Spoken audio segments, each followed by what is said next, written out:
What's up dude, welcome back to VJ Koya Vlog. Pertama gue ngucapin terima kasih banyak untuk teman-teman yang udah support channel ini. Hingga sekarang VJ Koya Vlog itu udah mencapai 1000 subscriber. Gue mewakili VJ Koya Team itu mengucapkan banyak-banyak terima kasih dan rasa syukur pada Tuhan Yang Maha Esa, sehingga kami masih diberi kesehatan sampai hari ini untuk dapat berkreasi, untuk dapat memberikan tontonan yang menarik bagi teman-teman semua, tontonan yang bisa mengedukasi bagi teman-teman. Sekarang VJ Koya udah punya keluarga besar, yaitu kalian semua teman-teman. Ya, tetap support channel ini. Halo guys, nah jadi gue coba untuk menjawab pertanyaan dari teman-teman di komentar YouTube. Jadi ada salah satu teman yang menanyakan, penggunaan es batu pada saat pengiriman itu bahaya nggak? Karena kan suhu airnya dingin, yang mana suhu air dingin itu dapat menimbulkan penyakit untuk si ikannya. Nah, kalau untuk pengiriman, kita otomatis mempuasakan ikan itu. Kalau untuk di VJ Koya itu selama 2 hari untuk dipuasakannya. Jadi otomatis perut si ikan kosong, ya, dia tidak mengeluarkan kotoran. Nah, kalau bedanya di akuarium ikan itu dikasih makan, perutnya berisi, terus kemudian mengeluarkan kotoran, yang mana kotoran itu ada amoniaknya.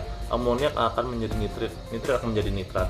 Nah, itu yang menjadi racun bagi ikan. Apalagi suhu airnya atau suhu lingkungannya dingin, itu malah akan mempercepat atau memperbanyak sumber penyakit di air itu,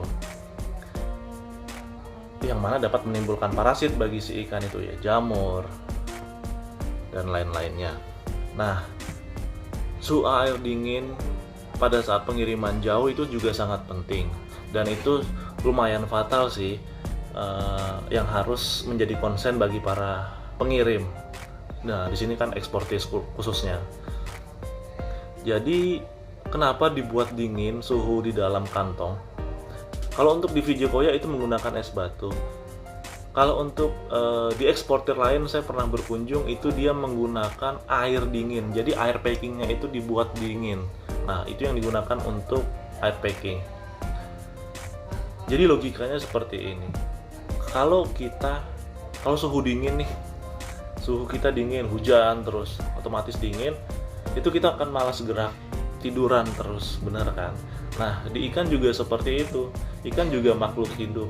Jadi bila kondisinya dibuat dingin, airnya dibuat dingin, itu ikan akan malas gerak juga, yang mana akan mengurangi atau menurunkan tingkat stres di ikan pada saat di dalam kantong. Ikan di dalam kantong itu stres loh. Ikan dikirim itu otomatis dia stres. Nah, kita akan mengurangi tingkat stresnya si ikan itu. Kalau ikan stres, dia akan banyak gerak dan akan memperbanyak penggunaan oksigen di dalam kantong. Dan di situ terjadi pemborosan oksigen. Jadi belum sampai ke customer, oksigen sudah habis, ikan malah mati di perjalanan. Nah, gitu loh. Intinya menggunakan air dingin itu supaya ikan tidak banyak gerak, tingkat stresnya juga tidak banyak, lebih banyak diam, jadi kadar oksigen tetap terjaga sampai di customer, ikan selamat sampai di customer. Nah, contohnya juga kalau itu menggunakan es, ya. Jadi ada beberapa juga untuk pengiriman arwana itu menggunakan obat bius arwana. Nah, sama, arwana itu ikan yang kagetan, ikan yang gampang stres, ikan yang harus diperlakukan secara hati-hati.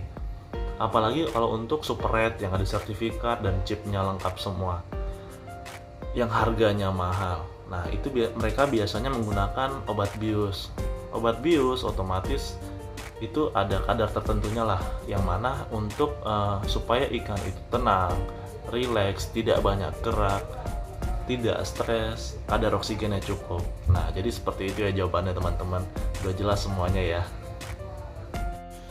Oke guys, nah di sini gua lagi di freezer. Itu mau ngasih lihat ke teman-teman es batu yang digunakan di VJ Koya Farm pada saat pengiriman. Nah, kalau dulu kita biasa menggunakan es batu yang diisi ke air mineral seperti ini. Ini es batu, kemudian nanti dibungkus koran. Ini saya contohin ada di sini. Nah, jadi ini untuk tahun lalu sih kita masih menggunakan seperti ini. Jadi air mineral botol, terus dibungkus koran, kemudian dibungkus lagi dengan plastik, baru kita taruh di atas tumpukan kantong ikannya. Nah, kalau untuk sekarang itu peraturan dari kargonya harus menggunakan ice gel, ice pack seperti ini. Ini murah banget dan simple banget cara pemakaiannya.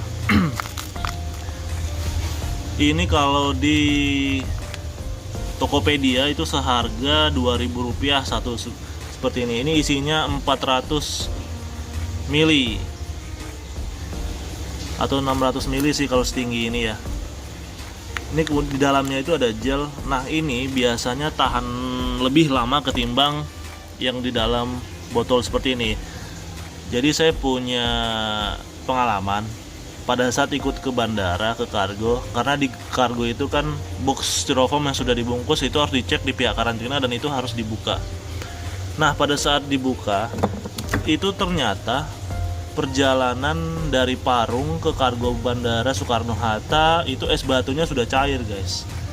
Jadi ya tidak maksimal untuk suhu dingin di dalam box styrofoam. Nah, jadi kita beralih ke ice gel seperti ini. Karena ada kandungan gelnya, dia berarti lebih lama dinginnya, kemudian bekunya juga lebih lama. Penampakannya seperti ini. Jadi kalian bisa cek di Tokopedia, itu search saja atau cari aja ice gel, ice pack, itu harganya 2.000 satu ini. Oke, nah itu tadi penjelasan tentang es batu dan air dingin. Oke, kita lanjut ke pertanyaan kedua. Bang, berapa sih persentase kelulus hidupan ikan sampai di tangan customer? Nah, ini pertanyaan menarik. Jadi gue mau jelasin. Yang perlu diperhatikan itu pertama yaitu kesehatan ikan itu sendiri. Sebelum dikirim ikan harus sehat. Nah, yang kedua, cara packing yang benar. Kalau ikan kamu sehat tapi cara packingnya nggak benar, itu sama aja bohong. Kalau ikan kalian sakit, cara packing kalian benar, ya sama aja bohong juga. Ujung-ujungnya sampai di customer ikan pasti mati. Jadi yang harus diperhatikan pertama itu ikannya harus sehat, ya. Nah, kalau ikan udah sehat, packing bener, selama pengalaman saya dengan seperti itu 100% sampai di tangan customer ikan itu hidup dan sehat sampai di sana. Jadi ya pertama harus dipuasain dulu supaya perut ikannya kosong, tidak ada kotoran selama di kantong, amoniak tidak ada, penyakit nggak ada. Nah, ikan sampai di customer pasti sehat. Kalau misalnya ya ada ikan yang sakit atau ada ikan yang mati di dalam kantong, nah itu udah sangat fatal sih. Karena dari satu ikan yang mati itu, satu kantong bisa mati semua.